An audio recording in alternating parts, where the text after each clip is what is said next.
Vamos lá, boa noite. Vamos ver se o professor Wilson já está por aqui.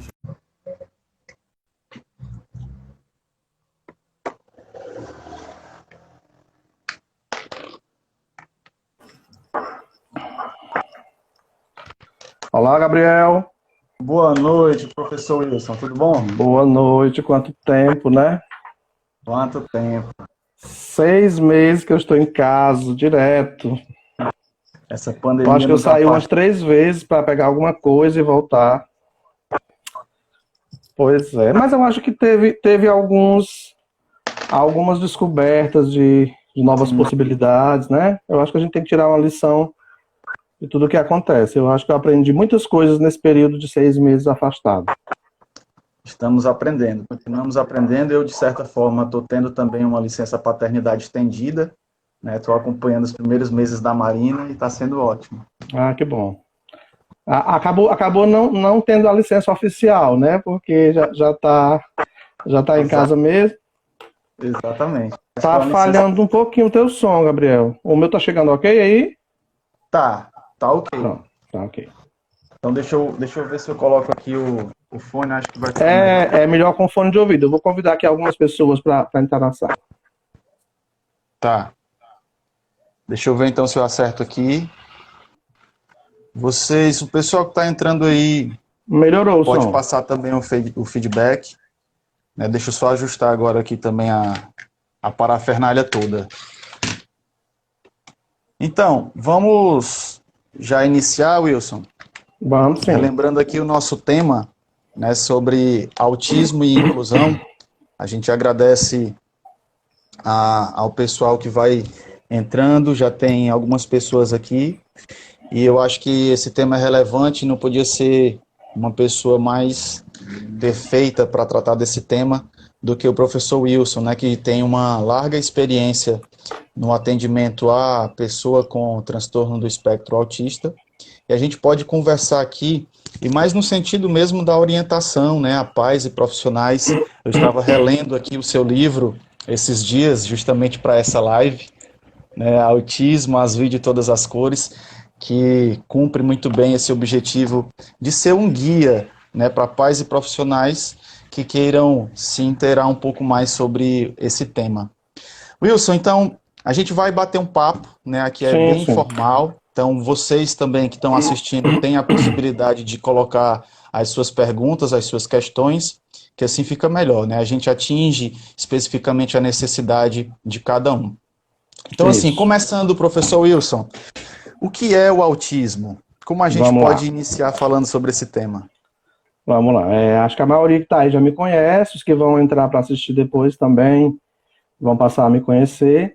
Como você apresentou bem o guia, eu trouxe a explicação do autismo nesse guia, que eu coloco para pais e profissionais, que na realidade atinge Uhum. a pais leigos, a profissionais de outras áreas que não têm esse aprofundamento no autismo, para a gente entender que essa é uma condição diagnóstica mais comum do que a gente imagina, né? E que nesse modelo que a gente tem hoje de ampliação de conhecimentos, de tantos estudos acontecendo em cima desse tema, não só na saúde, mas muito mais até na educação e em outras áreas, que é Uhum. onde se busca esse processo de inclusão, que a gente passou a entender o autismo, tirando essa expressão e esse entendimento diagnóstico desse estereótipo criado. Apesar de que a gente ainda tem algumas pessoas que, ao olhar para alguém com autismo, vai dizer assim, mas nem parece que é autismo, nem parece que tem autismo, né? Porque Pois a gente é. ainda está muito agarrado à ideia do autismo como aquela criança que se balança o tempo inteiro, que se morde, que não fala, que grita, que é agressiva, que foi um modelo estereotipado criado desde 1943, né? Lógico que tem um histórico anterior a isso, de 1906, a partir de quando se criou esse termo, que na realidade Uhum. autismo vem do grego aut, que significa fechado em si mesmo, voltado para si mesmo. Daí a gente também criou essa expressão, que é até um pouco equivocada, de dizer que a pessoa com autismo vive num mundo só dela, vive Uhum. fechada, numa redoma, que não interage com as pessoas. Então, na realidade, o guia traz essa desmistificação do tema para entendermos que estamos falando de não de um tipo mas de uma variedade imensa de possibilidades de apresentação dentro de uma mesma condição diagnóstica, onde a gente vai encontrar esse autista que eu acabei de falar, que se automutila, que se balança o tempo inteiro fazendo os movimentos repetitivos, né, as estereotipias, e até aquele autista que está convivendo com a gente, que a gente nem sabe que ele tem tantas dificuldades, porque ele consegue mascarar, ele consegue, de alguma forma, esconder, já conseguiu encontrar estratégia para lidar com essas dificuldades. Então, esse é mais difícil de ser percebido, esse é mais difícil de ser diagnosticado, esse é mais fácil ser apontado pelo comportamento que tem, é mais fácil ser julgado pelo comportamento que tem. Então, o autismo é isso, esse guarda-chuva de possibilidades, onde todos se apresentam com prejuízos nessa capacidade de comunicação social, que a gente entende como prejuízo na fala, prejuízo na comunicação, e que gera prejuízo na interação social, e também com repertório de interesse, de atividades que são muito padronizados, são estereotipados. Então, isso sim define o autismo. O resto é o que pode apresentar-se como gravidade maior ou menor nessa condição diagnóstica. Nós temos muito, como você falou bem aí, muitos mitos, né? Muitas confusões que são feitas, né? Inclusive eu fiz até essa postagem sobre o teu livro, que ele de fato ajuda como um guia a gente a compreender melhor o que é o autismo dentro dessa condição neurobiológica, dentro das especificações do DSM-5, para a gente desmistificar muitas questões, né? Existe uma sopa de letrinhas, né, que é o TEA, o TGD, TGD-SOI. O que isso significa? Todas essas letras significam o quê? Né? Eu costumo dizer... Inclusive, né, Gabriel? Inclusive, é até bom você falar sobre isso, porque ainda me preocupa como as pessoas entendem TGD. Sim. Porque até o DSM-4 e o CID-10, a gente tinha transtornos globais de desenvolvimento, TGD, autismo infantil, autismo clássico, né, síndrome de Rett, síndrome de Asperger, autismo atípico, transtorno desintegrativo da infância e os TGD sem outra especificação. TGD, inclusive nos documentos do MEC, você vai encontrar esse equívoco, né, que ele engloba outras condições diagnósticas dentro do TGD, quando na realidade não é. Quando eu falo de TGD, eu estou falando desses subtipos de autismo que se apresentavam em prejuízos sintomáticos diferenciados, mas dentro de uma classificação que ia do F84.0 até o F84.9. É tanto que se você for olhar antes do 84.0, tem o F83, que é o transtorno misto, que é outra coisa. É uma salada de outras coisas, mas não é o autismo. E nessa condição do TGD, a gente está falando só do autismo. Eu estou falando isso porque eu já peguei documentos do MEC, que tem assim, nos TGDs, aí autismo, TDAH. Como é que é TDAH se a gente não contempla o TDAH lá na educação especial? E coloca tudo dentro de um mesmo espectro. Tá entendendo? Né? Eu fico me perguntando quem foi que elaborou esse documento para uma instituição superior, que é o MEC, e não se percebeu dessa condição. Inclusive, até uma outra questão de reflexão, quando você pega a Lei 13.146 de 2015, todas as leis anteriores a ela, para definir, por exemplo, deficiência. O que é deficiência? A gente vai encontrar na lei que é assim, é qualquer impedimento de longo prazo de natureza física, mental, olha só, física, mental, intelectual e sensorial. Vamos desmembrar o que é isso agora. Física é qualquer condição de deficiência física. Paralisia cerebral, qualquer situação que tenha prejuízo nessa motricidade, na locomoção, no ir e vir, seja mobilidade reduzida ou qualquer outro prejuízo. Física. Eu vou pular aqui o mental. Intelectual. São as deficiências intelectuais nas suas variações, que estão dentro das síndromes, estão dentro do autismo, estão dentro de várias situações. Sensorial é autismo, é deficiência auditiva, é deficiência visual. Aí eu pulo para cá. E o que é deficiência mental?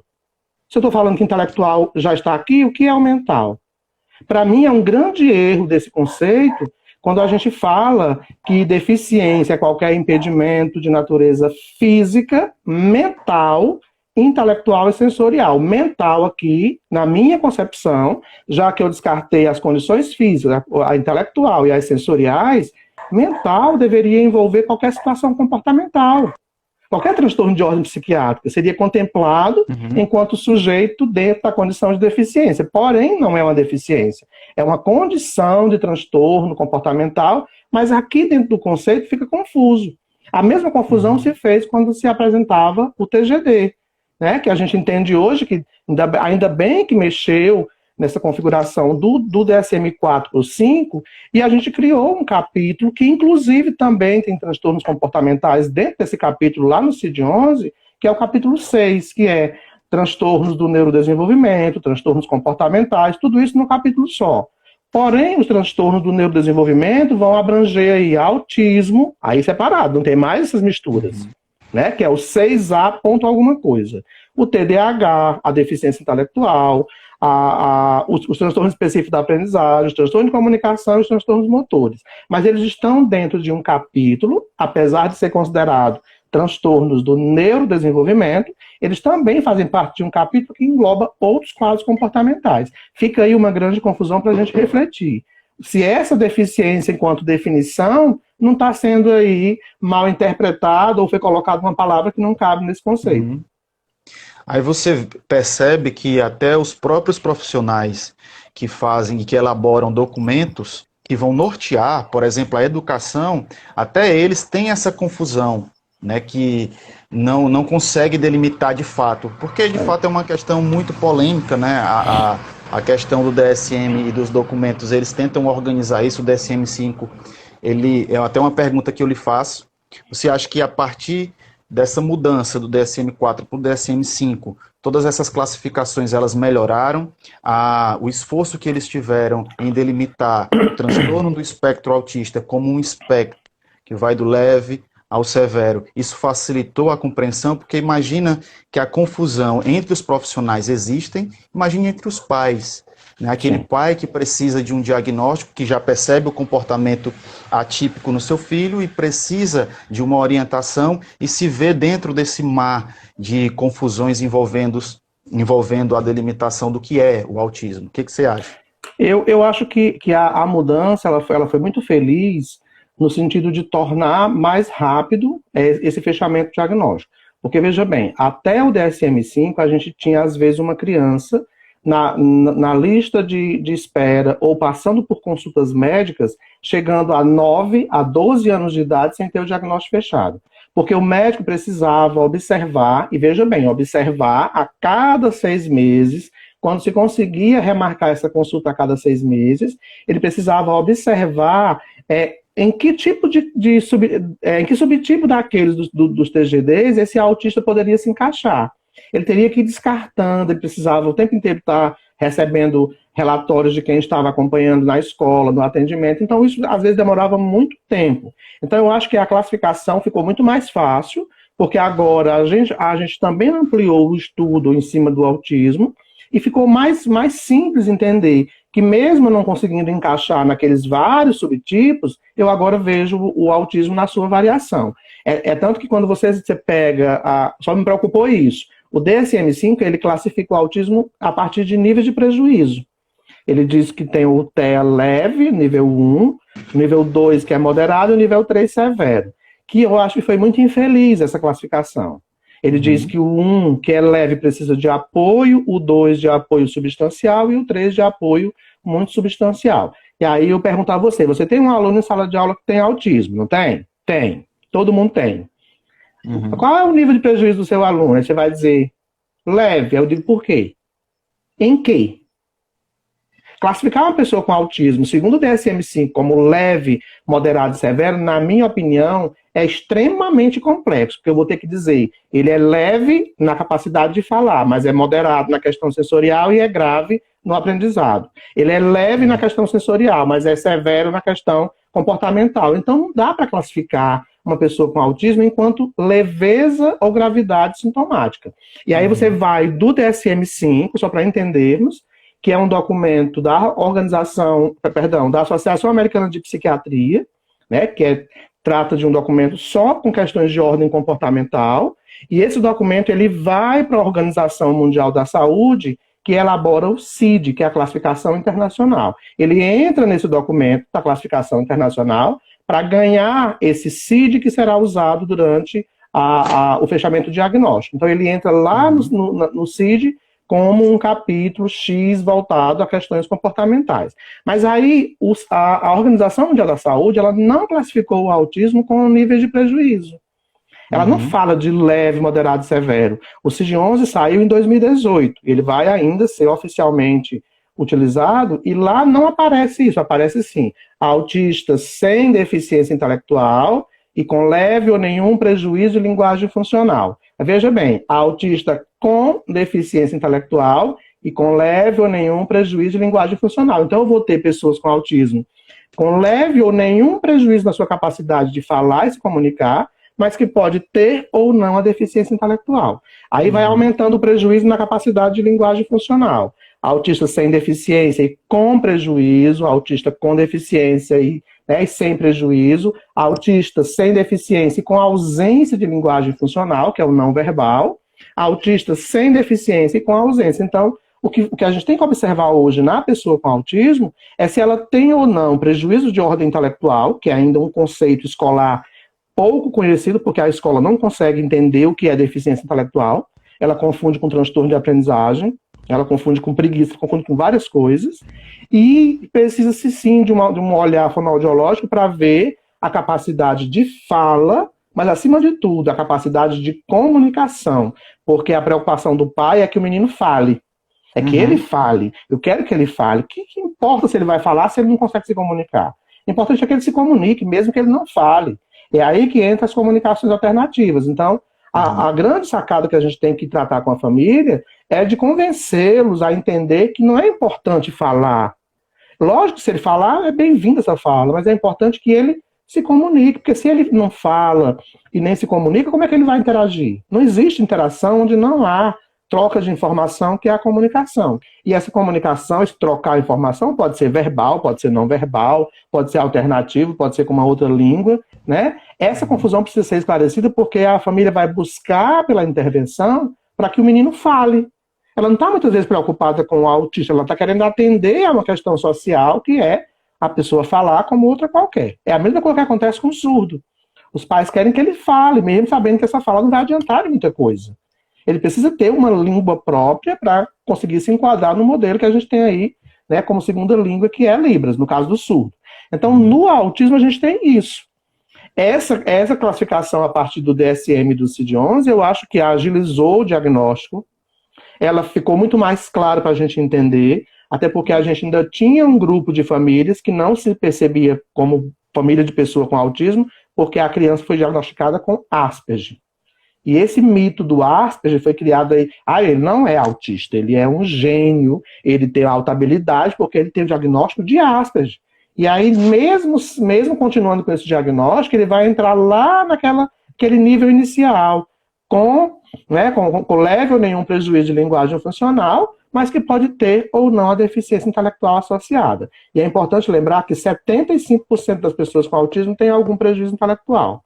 E mesmo que não tenham prejuízo intelectual, por conta de todas essas dificuldades, eles são socialmente imaturos, eles são emocionalmente imaturos, por conta dessas perdas que as trocas, né, não estabelecidas vão provocar. Então é importante que a gente entenda isso. Ficou mais fácil, ficou mais rápido, não aumentou o número de diagnósticos, a gente hoje consegue enxergar o que a gente não enxergava antes. É tanto que meu segundo livro, que sai agora, desse mês pro próximo, ele traz isso, ele traz a deficiência intelectual e diversas síndromes, para a gente ver que tem autista com epilepsia, tem autista com síndrome de Down, tem autista com esclerose tuberosa, tem autista com Golden A, com Dandy-Walker, com diversas síndromes que era visto apenas como aquela síndrome, mas não associada com autismo. Para a gente ter uma ideia, 24% das pessoas com Down têm autismo, mas a gente só vê o Down. A gente não vê a dificuldade que o autismo está provocando cada vez mais no Down. Então é tratado pela deficiência intelectual, mas é ignorado nas questões sensoriais, nas questões relacionais, que o autismo está dificultando desse jeito. Muito bom, Wilson. E eu acredito que agora a gente pode dar um passo atrás, porque nós avançamos em questões mais técnicas de diagnóstico. Vamos dar um passo atrás no sentido de entender quais são as características básicas. A gente falava de tríade, Sim. Hoje a gente fala de díade. né, de características que delimitam ali o que é autismo. Eu gostaria que você tratasse um pouco disso e relacionasse um pouco dessas características com o prejuízo que isso tem também para a escolarização. Né? Então, entrando especificamente sobre o tema autismo e inclusão, como essas características específicas aparecem, surgem na escola e como o professor se relaciona com isso. Pronto. Eu estou ministrando um curso de educação infantil, inclusive um curso online. Na realidade, estou ministrando 3 cursos online. São mais de 6 mil pessoas participando desses cursos. E uma das questões que eu trouxe... E dormir, Wilson, esse negócio de dormir tu não gosta não, né? Eu tô acordando agora 8 horas, eu todo dia durmo à tarde agora. Eu quero saber quando eu for voltar à vida real, se eu vou conseguir dormir em algum lugar, né? Então, eu abordei essa questão no curso como sendo, inclusive, uma necessidade, se tiver alguém aí das secretarias de educação, de qualquer município, ou da rede municipal de Fortaleza, nós temos uma nota técnica, Gabriel, de 02 de 2015, que é a nota técnica conjunta. Ela fala do AEE, Sala de Recurso Multifuncional na Educação Infantil.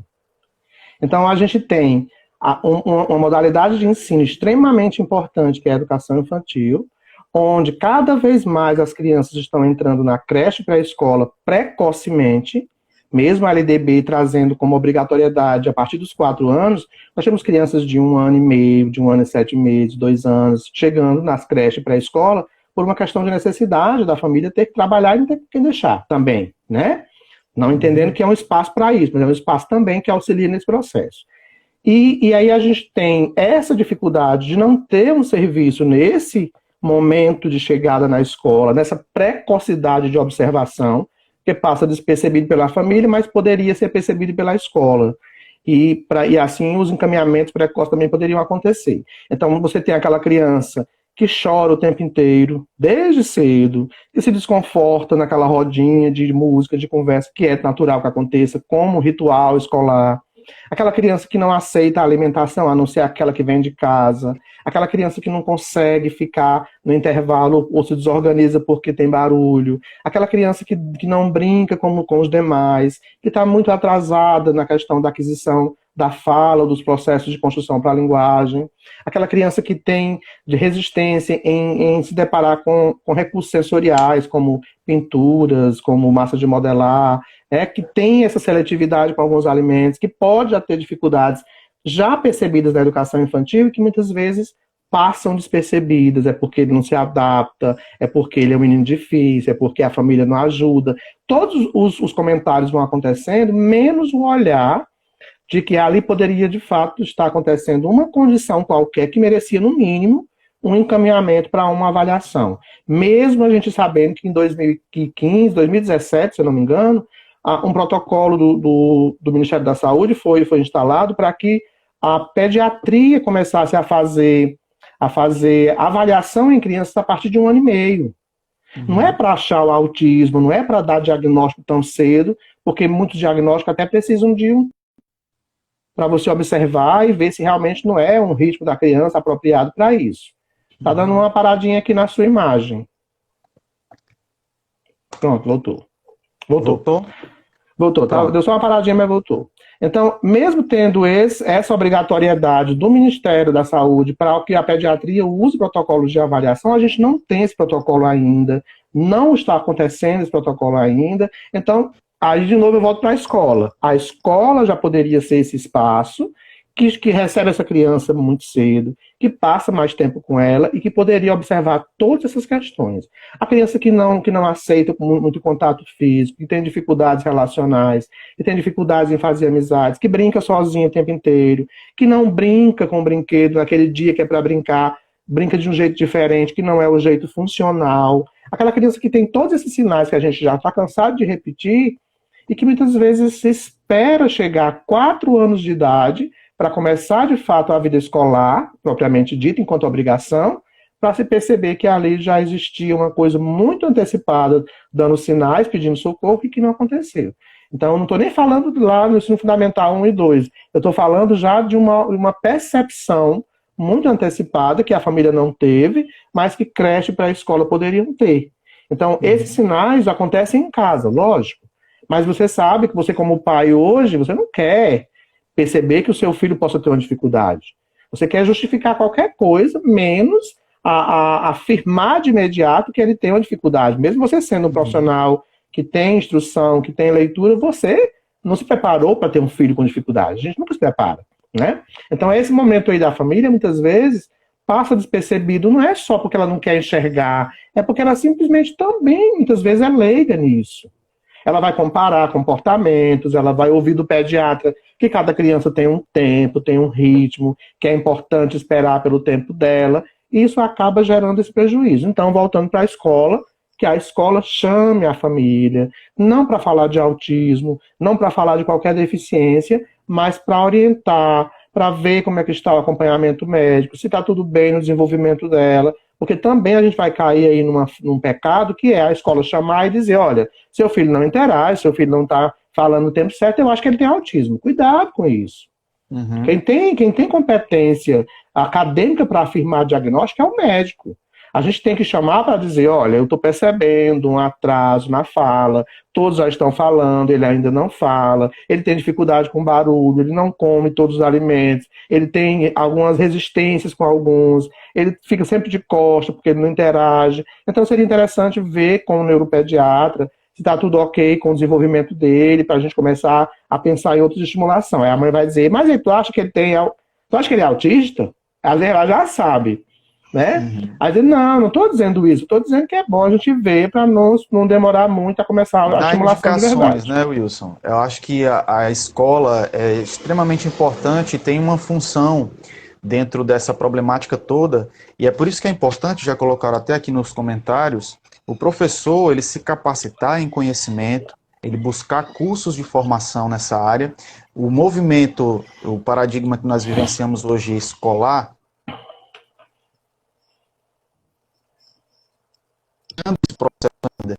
então é necessário que os professores possam se capacitar, entender, se conscientizar para todas essas questões, porque vai aparecer na escola, inevitavelmente, vai surgir na escola um aluno com alguma particularidade e você precisa compreender. Não é só citar um caso aqui para exemplificar, eu na escola regular ainda, ministrava aula de educação física e uma professora chegou e disse, olha, o aluno fulano de tal não vai participar da sua aula hoje. Primeiro que ela interfere na minha aula, né, e diz, olha, o meu aluno não vai participar da sua aula. Como se a educação física fosse um prêmio que o aluno iria ganhar, e como ele não se comportou, vai ser retirado esse prêmio dele. Eu disse, mas o que foi que aconteceu? Porque ele gosta disso, talvez, né? Na cabeça dela. Exatamente. E por que ele não vai participar? O que foi que aconteceu?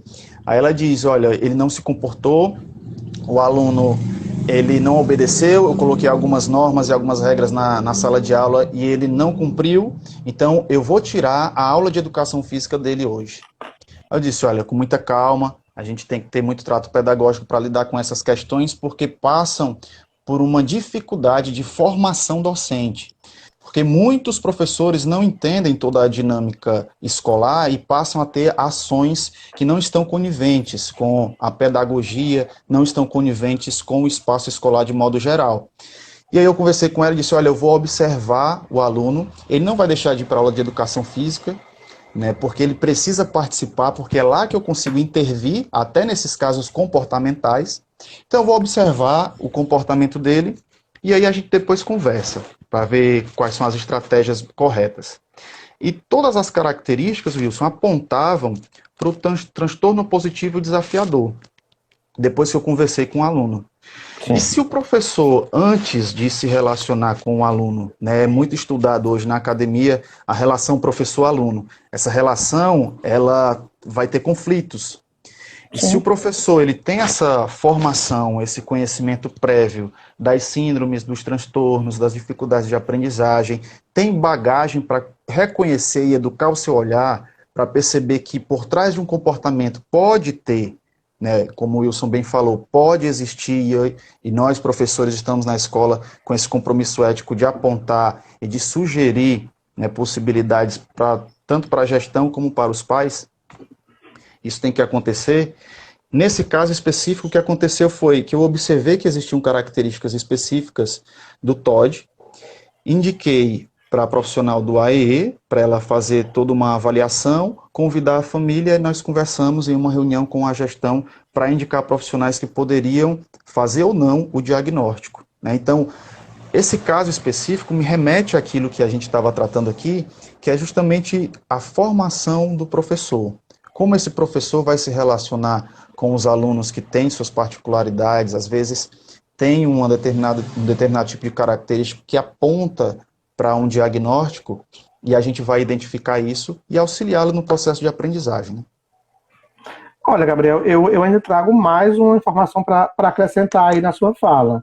Eu acho que independente de ser transtorno positivo desafiador, TDAH, autismo, deficiência, a gente ainda tem aí outras questões de ordem social e familiar que também poderiam provocar comportamentos desse tipo, independente de uma condição diagnóstica. E é preciso que se tenha também essa compreensão e esse conhecimento acerca da família e dessa dinâmica familiar, né?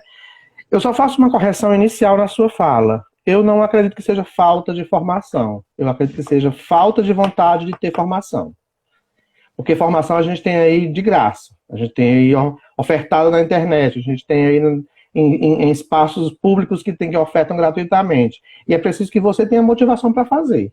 Eu já me deparei com situações de ir dar palestra em escolas e as pessoas, por não acharem que aquilo é obrigação, conhecer aquele assunto, elas inventam uma consulta médica, um chá de bebê, um corte de cabelo, qualquer coisa, menos a preocupação de participar para compreender melhor aquele assunto e assim entender melhor o seu aluno. A gente tem aí diversas possibilidades que podem estar associadas, que não é só falta de formação. Até porque, se você for pensar na formação acadêmica, ela não dá base para nada. Ela é a porta que se abre para um caminho que eu vou construir, né? Então, se você saiu da universidade, mesmo tendo feito uma pós-graduação, um mestrado ou um doutorado, e não tem a preocupação de aprofundar esses assuntos que fazem parte da diversidade que compõe a escola, a gente vai ficar repetindo o modelo tradicional. Veja que o comportamento dela foi tradicional. Eu vou tirar a educação física que ele gosta, né? Mesmo sabendo que é uma disciplina tal qual qualquer outra, eu vou tirar essa modalidade aí desse momento que ele gosta como castigo. Eu me deparei uma vez com uma professora que durante uma palestra ela perguntou se era errado ela tirar o intervalo do aluno que não se comportou. Eu digo, você acha correto que a direção tire o seu horário de café, que é o intervalo? Ela disse, mas como assim é errado tirar? Porque se ele tem que ter algum tipo de perda. Eu disse, olha, as leis são muito claras, você não pode expor esse aluno retendo na sala, deixando esse aluno frente aos demais numa situação vexatória. Ela disse, quem criou as leis não está na escola. Eu digo, quem criou a lei é para a gente cumprir, não é para a gente questionar. Tem leis que, lógico, você pode questionar, mas mesmo questionando, você tem que cumprir. A gente ainda está preso a esse modelo escolar de que tem que fazer igual aos outros, tem que copiar do quadro, eu ia dizer já um palavrão. Copiar do quadro como se uma pessoa com paralisia cerebral não consegue segurar na caneta. Copiar do quadro como se a criança não sabe nem o que está copiando. Então, tem muitas posturas ainda que copiar do quadro é maravilha. Mas se eu não estou entendendo o que é copiar do quadro, que significado isso traz? Às vezes, uma atividade que você ignora como importante tem mais importância do que aquela tradicional, enfileirada, copiando, repetindo aquele modelo de copista que não dá em nada. Então a gente ainda tem aí essa falta de interesse no tema, como forma de ir buscar para conhecer, e quando a gente conhece, o olhar é diferente. Eu digo isso porque a cada vez que eu dou palestras, eu dou curso, as pessoas chegam com depoimentos depois, dizendo que chegou na escola olhando para o aluno de um jeito diferente. Porque ela agora entende que ele não faz de propósito, entende que ele tem uma dificuldade. Ela agora pensa nisso. A gente tem falado de inclusão e me incomoda muito esse termo. Ouvir de um professor, eu tenho 2 alunos incluídos. Como assim? Você tem 2 alunos incluídos, o resto não é incluído? Não, os outros são normais. Normais em quê? A gente continua falando de inclusão, Gabriel, como se o movimento de direito a esse espaço comum a todos fosse voltado às pessoas com deficiência.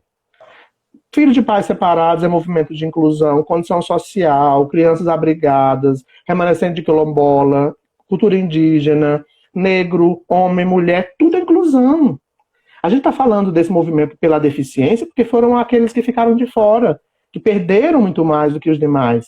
Mas a gente tem um espaço escolar que é diverso por natureza e a gente continua falando do meu aluno incluído. Perante a lei não existe aluno incluído. Existe aluno. E aí entra uma outra questão preocupante. Mas como eu vou adaptar a prova para ele se ele não faz parte da educação especial? Ele é aluno. Ele pode ter TOD, TDAH, ele pode ter o nome que ele tiver. Ele é aluno, ele precisa do seu olhar de compreensão e precisa de ferramentas acessíveis para permanecer ali aprendendo. Aí fica essa ideia. Mas o TDAH pode ser trabalhado com adequação curricular, ele é aluno. Não importa se ele é contemplado pelo serviço de educação especial, ele é aluno. Portanto, todos os alunos precisam de um espaço acessível. Falta essa compreensão, né? E aí entra um modelo diferente. Uma pergunta que eu até gosto de fazer sempre. No dia do seu planejamento, naquele momento que você conquistou depois de lutas para ter dentro do próprio horário de trabalho, na escola mesmo, quantas vezes você lembra, na hora de planejar, que você tem um aluno autista, com deficiência intelectual, com transtorno de aprendizagem, que não aprendeu a ler ainda, mesmo que não tenha nenhuma deficiência, que tem questões comportamentais alteradas, que tem epilepsia? Quantas vezes você lembra que ele existe? Nenhuma. Sabe por que nenhuma? Porque é a mesma aula planejada, é a mesma atividade, é a mesma prova que não atende à demanda de sala de aula inteira. Atende um grupo e outros ficam de fora. Então você não lembrou dele. Ele não foi contemplado no planejamento. E planejar para esses que têm uma particularidade dá trabalho. E esse trabalho muitas vezes não quer ser, não é aceito como trabalho adicional nesse momento. Eu estou levantando um ponto interessante, eu sei que alguns vão me criticar, mas é assim que a gente vê no dia a dia. É a mesma atividade para todos, mas tem um sujeito que não escuta, tem um sujeito que não fala, tem um sujeito que não enxerga direito do quadro, e ele tem que copiar. Como tem que copiar se ele não enxerga direito do quadro? Ele tem que copiar por quê? Ele tem que fazer igual aos outros, porque ele tem que fazer do jeito dele, independente do autismo. O autismo e a deficiência intelectual são os dois grandes desafios da inclusão, né? Dessa inclusão que a gente está falando aqui. É o grande desafio porque a deficiência intelectual tem um tempo muito diferenciado, um atraso muito significativo nessas condições acadêmicas, além dos prejuízos adaptativos, né, que é o autocuidado, a autonomia, essas questões que a gente já conhece como importantes nesse conceito, e o autismo porque também pode ter essa dificuldade intelectual e tem comportamentos que chamam a atenção, que desconfortam, né, que tira o grupo daquele modelo quietinho, todo mundo está ali quietinho, porque para a escola muitas vezes aluno bom é aluno que não pergunta, é aluno que não fala, é aluno que nem levanta da cadeira. Se ele é autista e ficar lá sentadinho bem quietinho, ele é ótimo, não dá trabalho não. Wilson, cutucando um pouquinho mais aqui esse tema, porque eu acho que a gente deve aproveitar e explorar muito o seu conhecimento dentro desse tema do autismo. Eu concordo, né, a inclusão ela é um pressuposto, né, como você está colocando, né, e muitas pessoas dizem até assim, a linguagem ela é uma questão que precisa ser muito bem analisada pelo professor, né, o profissional que está ali fazendo educação, né, porque tem muitos professores que dizem assim, aqueles alunos de inclusão.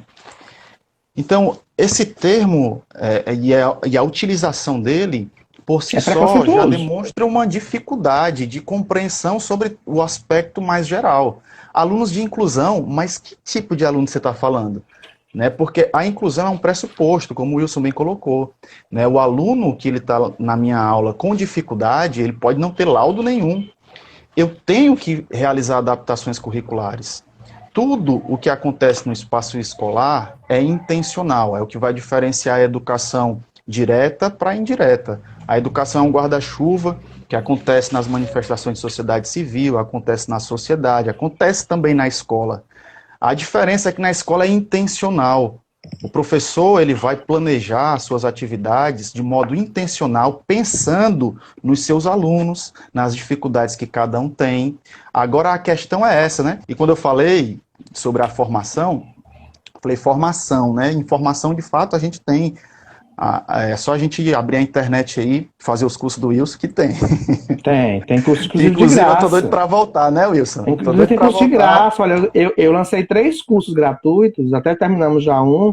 de estimulação cognitiva, a gente teve 3.500 pessoas participando. Pessoas do país inteiro participando, né? Mas a gente vê, inclusive, num curso desse, quando eu disse informação a gente tem, mas a formação não é só o certificado que eu estou buscando, né? É essa busca incessante por conhecer.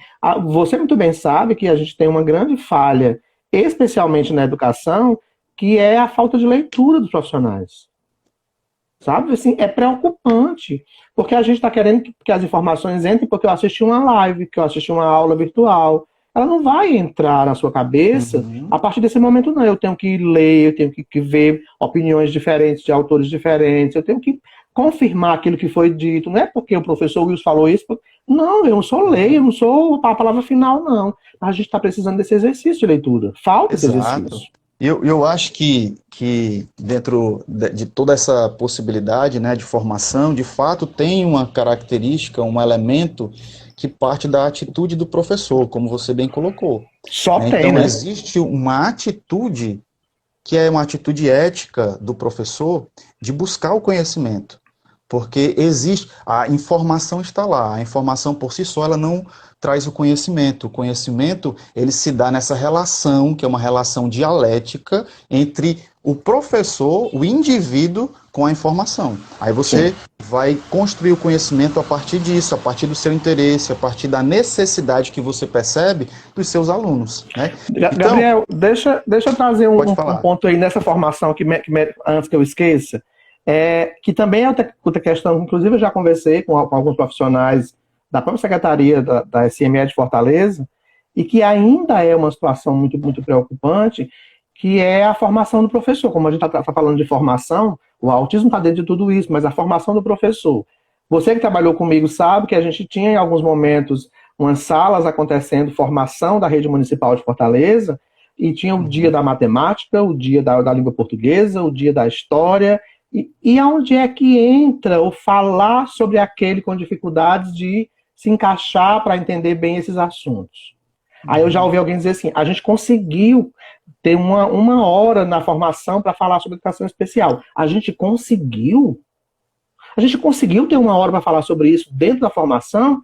A gente continua deixando de fora esse assunto como se ele não fizesse parte daquele conteúdo programático da escola. É uma questão fora, ainda é um pensamento de assistencialista, parece que eu estou fazendo uma caridade em receber, eu estou sendo bonzinho em criar. Gente, a gente tem que conversar sobre isso dentro da formação do professor que é ofertado pelas secretarias. Independente dele buscar ou não curso, tem que falar sobre isso dentro da língua portuguesa, se for o dia dela, dentro da educação física, de qualquer área. A gente tem que falar sobre isso porque continua ficando de fora. Parece que esse aluno, ele pertence à professora da sala de recurso. Ele pertence ao AEE, ele não pertence à sala de aula. Ele é um aluno da escola que está na sua sala e assim como você dá atenção a todos os demais, você vai dar atenção também a esse autista que não consegue se encaixar nesse modelo tradicional, precisa de atividades adaptadas, porque ele tem um aprendizado diferenciado, ele é mais visual, você vai pensar em atividades com mais imagens, em atividades com movimento, ele precisa da psicomotricidade, ele precisa da educação física porque ele tem um prejuízo de ordem psicomotora muito significativo que vai se refletir lá no aprendizado escolar. Ele tem um prejuízo de ordem sensorial muito significativo que vai interferir lá no segurar o lápis, no sentar, no ouvir o barulho. Tudo isso está conectado. Ontem mesmo eu falei sobre isso. Não dá para falar de sensorialidade isolando motricidade e vice-versa. São situações agregadas. E sala de aula é sensorial. Ficar 4 horas sentado é extremamente motor e sensorial. A gente tem que pensar sobre isso. Se você não fica sentado 2 horas assistindo a minha aula virtual, imagine querer que uma criança com autismo fique 4 horas sentado numa sala quente, numa cadeira dura, sem nenhum atrativo, porque a aula nem sempre é interessante a ele, e a gente continua achando que está fazendo o melhor trabalho. Cadê o ação, reflexão, ação que o Paulo Freire falava? Será que eu estou pensando, eu parei para analisar se a minha aula, a minha didática, o meu caminho trabalhado é uma situação que atende a todos? Não, eles é que não se enquadram. A minha aula é perfeita. Quem não se enquadra fica de fora. A gente continua com esse pensamento ainda. A gente ainda tem quem pense assim. Então, se a gente não pensar nessa situação aí que atende a todos eles, a gente vai continuar ignorando o conhecimento prévio que o aluno traz. Como você disse, tem que entender aí de toda a dinâmica do aluno. continua se trabalhando conteúdos isolando da vida real do aluno. A gente esquece de observar o que o aluno já sabe. Se a gente for trabalhar com alguns autistas a fundo mesmo, talvez eles deem mais respostas positivas do que os demais. Eu estou acompanhando um colega com essas aulas virtuais, ele passa a semana inteira garimpando os alunos, cobrando dos pais que os alunos façam atividade. O pai vem grosseiramente responder a ele porque o filho está fazendo, mesmo o filho não estando fazendo. Aí a contrapartida vem e eu fico feliz. Aí ele vem me mostrar vídeos, fotos dos alunos incluídos, dos alunos especiais, como eles dizem, né? Fazendo a atividade, mandando mensagem para o professor, mostrando a atividadezinha feita no caderno. É um tapa na cara. Os que não têm dificuldade não estão fazendo, e esses estão fazendo. É um tapa na cara da família, que não está acompanhando esse outro. Algumas sim e outras não. E essa família está acompanhando, fazendo o melhor. Então, que a gente aproveite esse momento de pandemia para refletir sobre isso. A gente está tendo uma lição. As crianças especiais, como alguns dizem, mesmo com todas as dificuldades, talvez estejam dando melhores respostas do que os demais. Então, falta a gente valorizar um pouco isso. A gente continua olhando a dificuldade e não enxergando a capacidade. Muito bom, Wilson. Nós temos aí 10 minutos para finalizar a live. Já? Infelizmente é 1 hora só, né? A gente tem muito tema aqui. Eu fiz um roteiro aqui para te perguntar, mas a gente não vai conseguir esgotar isso. A gente marca um outro momento, tema, Gabriel. E nós temos que ter outro momento, né? Eu ia falando anteriormente, eu estou morrendo de saudade da sala de aula, né? De encontrar os nossos alunos lá na formação. Mas a gente também está se rearranjando por aqui nessa forma virtual. Eu acredito que a gente pode finalizar nesses 10 minutos comentando um pouco, Wilson, sobre a questão específica mesmo do autismo, algumas características. Tá. A gente vê, né, nós trabalhamos ali juntos no CREAS, a gente observava muita ansiedade familiar, até de professores, quando nós tínhamos reuniões com alguns professores que tinham dificuldade de se relacionar com alguns alunos, com as suas dificuldades. E muitos apresentavam essa queixa. Ah, mas ele mexe muito o tronco. Ou ele balança muito as mãos. Eu quero uma atividade que acabe com isso. Quero uma atividade que finalize, que acabe, expurgue isso desse comportamento desse aluno. Como é que eu posso fazer? E às vezes a gente tinha que orientar a família, né, para informar de fato a característica, o porquê disso. Mas como você trata esse assunto e qual é a orientação que você dá com relação aos movimentos estereotipados? Tá, eu achei que fosse essas perguntas, né?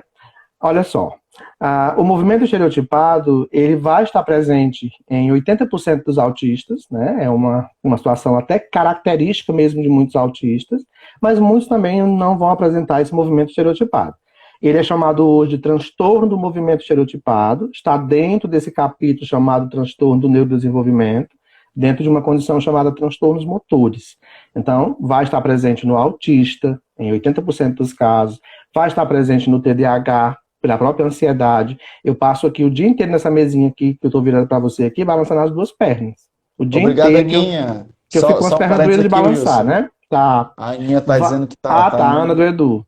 Vai estar presente na pessoa cega, né? Então, o que é essa estereotipia? É uma tentativa de autoestimulação. Muitos cegos fazem isso o tempo inteiro. Nós, mesmo considerados não deficientes, temos o balanceio, né, as pernas inquietas. É estereotipia motora. A gente está sempre mexendo com alguma coisa. Eu mexo a minha perna o dia inteiro que fico cansada. Então, o autista faz isso para se autoestimular. Ele faz isso para se autorregular frente a uma sobrecarga sensorial. Ele faz isso para dizer para você que tem alguma coisa acontecendo com ele que não está confortável. Então, se você mandar ele parar, vai aumentar. Se você exigir que ele pare, você vira reforçador e aumenta. Então, é chamar a atenção para outras questões, para outras atividades, é ocupar com outra situação que seja interessante a ele, que ele vai acabar não realizando essa estereotipia. Ainda digo mais, quando ele está feliz, ela fica 3 vezes maior, porque é uma expressão também. Então, querer uma atividade para acabar com isso não vai, mesmo com qualquer terapia, com qualquer abordagem que se faça, a gente está até tratando disso no curso de autismo, programas de intervenção, não vai acabar. Tem alguns que ao longo do tempo muda para outra estereotipia, deixa de existir por um tempo, depois retoma. Então é uma questão muito presente. Quanto a essa pergunta que você fez inicialmente, não me faça, pelo amor de Deus, não me faça essa pergunta, porque eu vou dar uma resposta bem grosseira. Que atividade eu devo usar para o meu aluno com autismo? Professor, eu tenho um aluno com autismo em sala de aula, eu devo usar qual jogo? Eu digo, ele é criança? Criança gosta de quê? De brinquedo. Gabriel, eu já recebi na minha sala lá no CREAES, quando eu estava lá, uma professora me perguntando como eu poderia sugerir atividades para ela, parece piada, que pudesse melhorar a forma de escrever da aluna dela. Aí eu disse, a sua aluna escreve como? Eu pensei que fosse para engrossar o lápis, né? Ela escreve com a mão esquerda. Aí eu disse, e qual é o problema da senhora? Aí ela disse, como assim? Eu disse, quem tem problema é a senhora, não é a sua aluna, não. Mas como assim, professor? Eu disse, quem tem problema? Você querer que uma pessoa mude da dominância esquerda para a direita porque você quer, porque você acha que é correto, quem tem problema é você.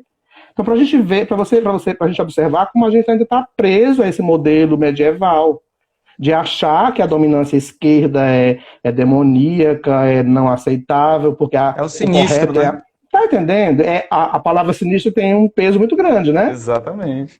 Esquerda é contra, é sinistro, né? Então a gente ainda tem essas questões aí de perguntar por esses modelos de atividades. Hoje mesmo eu recebi uma pergunta que era assim, eu queria um livro só com atividades para pessoa com deficiência. Aí eu disse, se eu tivesse esse livro eu estava rico. A gente está querendo um modelo, Wilson, pronto. Na minha área específica da psicomotricidade, né, essas perguntas, elas apareciam demais.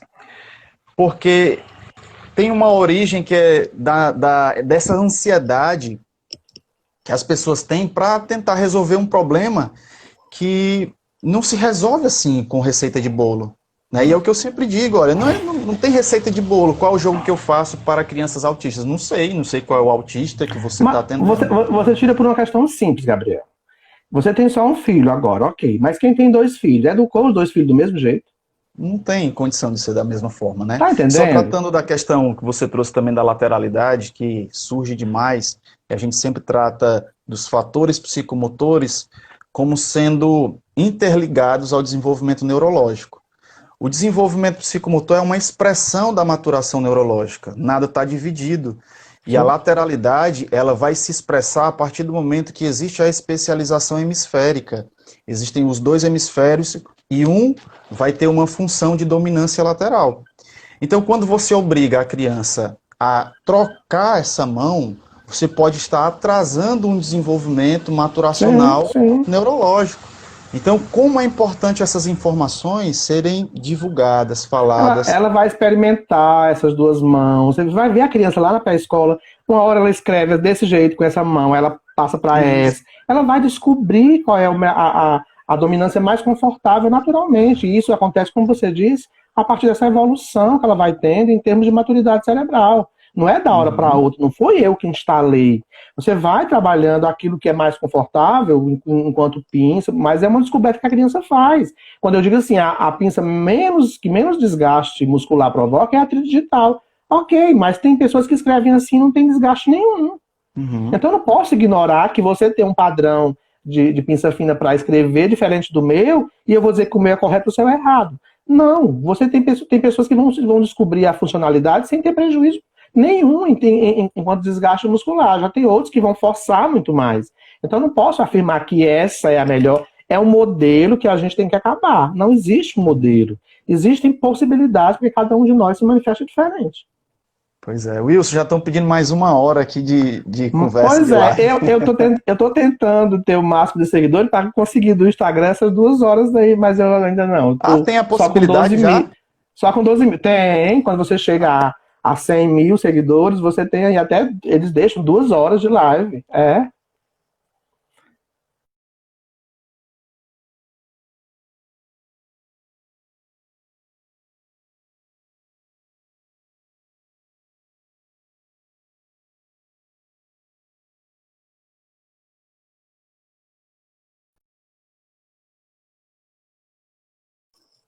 Voltou.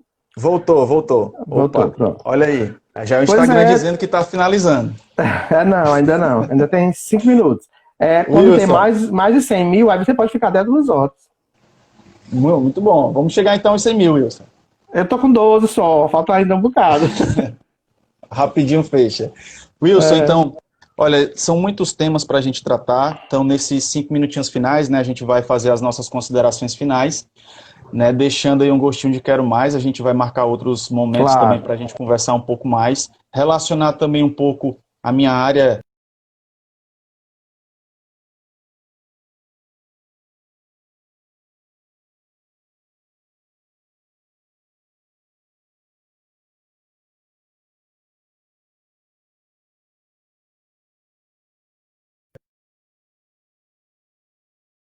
Gabriel, travou. Voltou.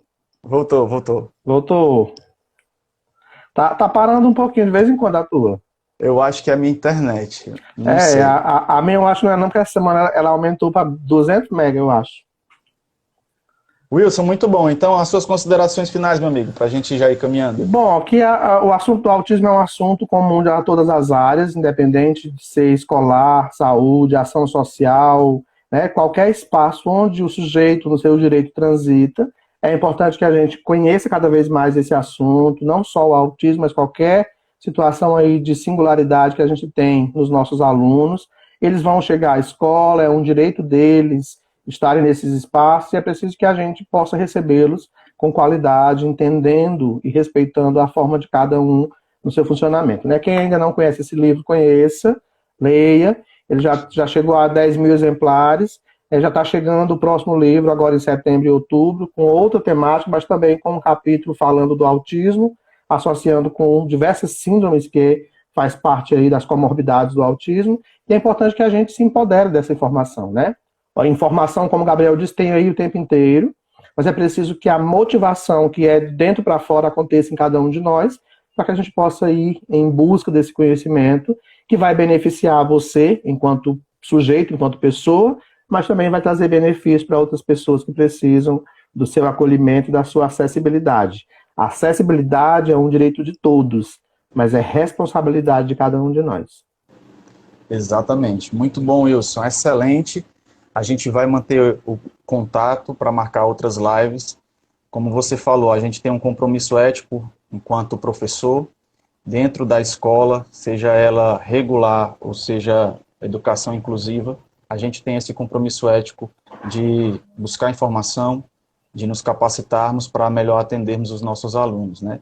Nosso maior objetivo e a nossa maior motivação é observar os nossos alunos que tinham uma dificuldade X, tinha uma condição específica de dificuldade com vários bloqueios de desenvolvimento e através da nossa intervenção, através do nosso processo pedagógico, numa mediação pedagógica, facilitar a passagem desse ponto X para um ponto Y. Isso não tem preço, né? É o que a gente sempre fala e é o que a gente gosta de fazer. Então, Wilson, um grande abraço, muito bom ter você aqui, bater esse papo, e a gente marca outros encontros aí para a gente poder dialogar mais.